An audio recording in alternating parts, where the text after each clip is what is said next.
Close your eyes, take a deep breath, and let the world around you fade. Together, we will journey to a realm where myths come alive and mysteries whisper their secrets. This is your moment to pause, to wonder, and to escape.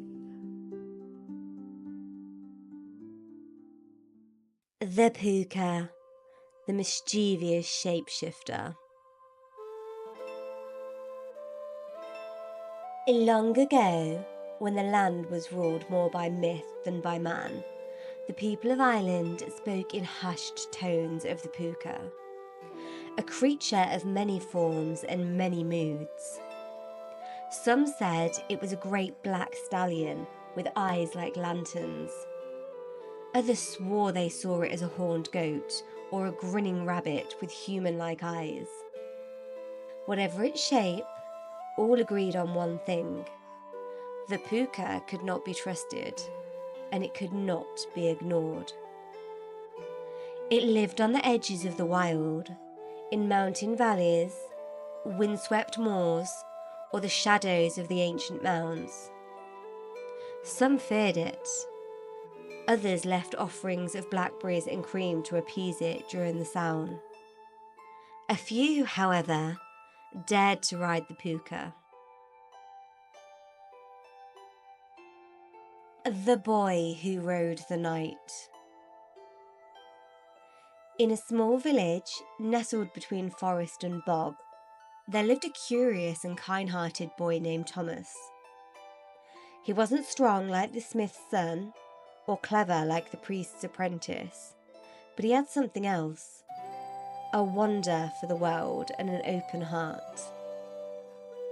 One chilly evening in late autumn, as the sky burned orange over the hills, Thomas wandered farther than usual. He found himself on a narrow path at the foot of the old fairy mound, where even the birds refused to sing.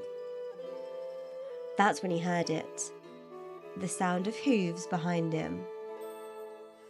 Turning, he saw a magnificent black horse, tall, muscular, with a flowing mane and eyes like pools of moonlight.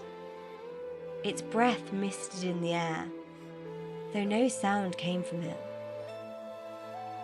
"Climb on," the horse whispered in a voice that wasn't quite a voice at all.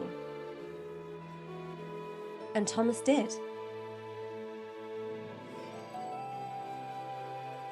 The Wild Ride. No sooner had he settled on the Púca's back than it launched into the sky. Not a gallop, but a leap into the stars. They soared over rivers and forests, oceans and mountains. Thomas saw the lights of cities he had never dreamed of, and creatures of air and shadow dancing on moonbeams. They rode through the clouds and dipped into the deepest valleys, the Púca laughing wildly, its hooves sparking with fey fire. But with every mile, the horse's tone darkened. "Would you like to see where the dead walk?" it asked. "No," Thomas whispered. "Would you like to fall forever?" it hissed. Still, Thomas held on tight. And then came the test.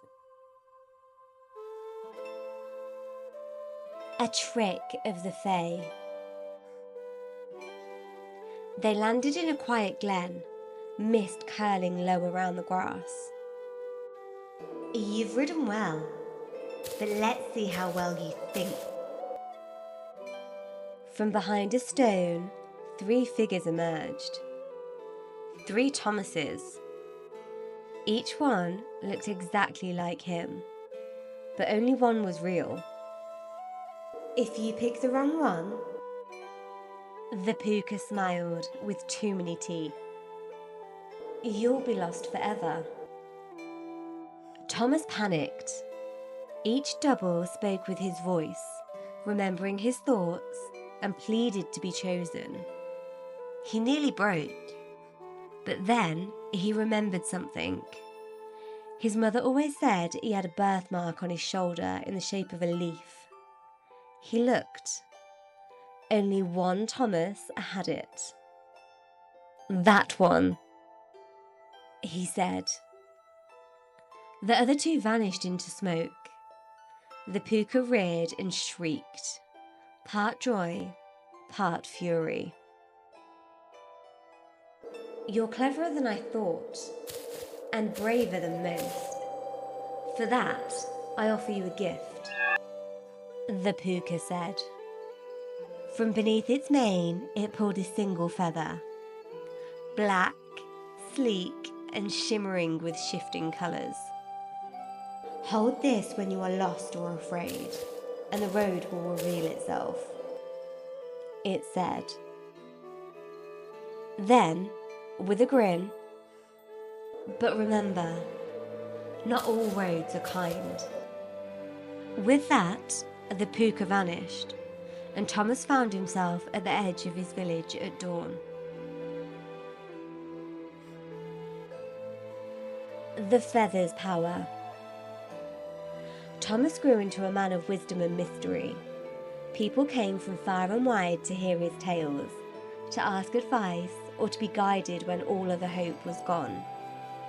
He kept the feather in a wooden box, using it only when truly needed. And though he never rode the Púca again, he always left blackberries on his windowsill every sound, just in case.